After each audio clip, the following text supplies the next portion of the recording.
very, very big thing. Now, what that means, I think, is we have to talk to Iran and, of course, to Israel about what the future holds. Because while we have obliterated the Iranian nuclear program, our hope and our expectation is that they're not going to try to rebuild that program. And I think that's what the president is really trying to figure out here, is to build a long-term settlement here to where we can have peace in the region, where our regional allies and, of course, the American people, most importantly, can be secured, but where we can ensure that the destruction of the Iranian nuclear program that has already happened is not something they try to rebuild. I want to get to the obliterated part in just a minute, but I just want to fully so I get the context here. Congratulations to everyone. It has been fully agreed by and between Israel and Iran that there will be a complete and total ceasefire in approximately 6 hours from now, when Israel and Iran have wound down and completed their in-progress final missions for 12 hours, at which point, the ceasefire for 12 hours, at which point the war will be considered ended. Officially, Iran will start the ceasefire, and upon the 12th hour, Israel will start the ceasefire, and upon the 24th hour, an official end to the 12-day war will be saluted by the world. During each ceasefire, the other side will remain peaceful and respectful on the assumption that everything works as it should, which it will. I would like to congratulate both countries, Israel and Iran, on having the stamina, courage, and intelligence to end what should be called the 12-day war. This is a war that could have gone on for years and destroyed the entire Middle East, but it didn't and never will. God bless Israel. God bless Iran. God bless Iran. God bless the Middle East. God bless the United States of America. And God bless the world. He seems confident that this is all coming together. That's right. And when you... Hi, Mr. Wonderful here. You know, I don't waste time, and I definitely don't waste money. I joined Start Engine as a strategic advisor and a shareholder and a paid spokesperson years ago. Because of...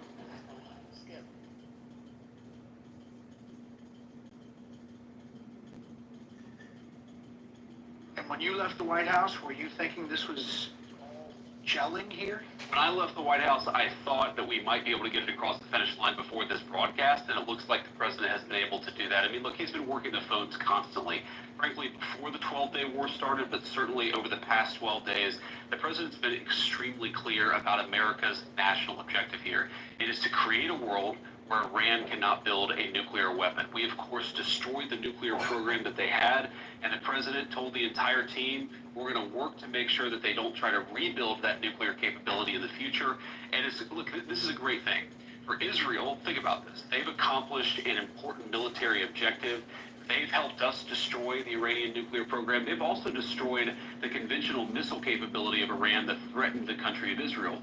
For the Iranians, I think this is a new opportunity to actually pursue the path of peace. As I said yesterday, what the Iranians have showed through their support of terror networks, through their now failed effort to build a nuclear weapon, is that they're just not very good at war. And I think the president really hit the reset button and said, look, let's actually produce long-term peace for the region. That's always been his goal. I actually think when we look back, we will say the 12-day war was an important reset moment for the entire region.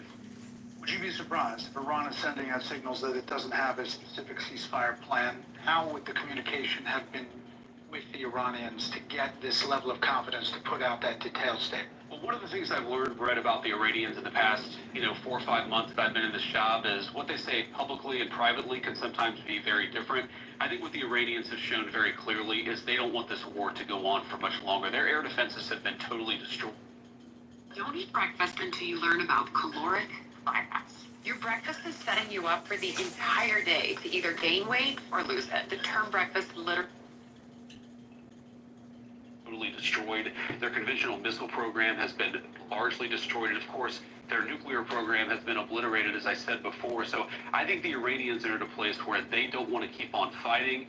You saw the president, and I don't have the truth in front of me, but he talked about the next 6 hours, finalizing the attacks. I mean, I think what he's talking about is right now, for the American people watching, it's dark over there. That's typically when the Israelis and the Iranians have been shooting at each other. I think there's some recognition that that might continue for another few hours, and tomorrow really is a new day. The end of the 12-day war, the end of the Iranian nuclear program, and I really do believe beginning of... Okay, so, wait, what's going on, you guys?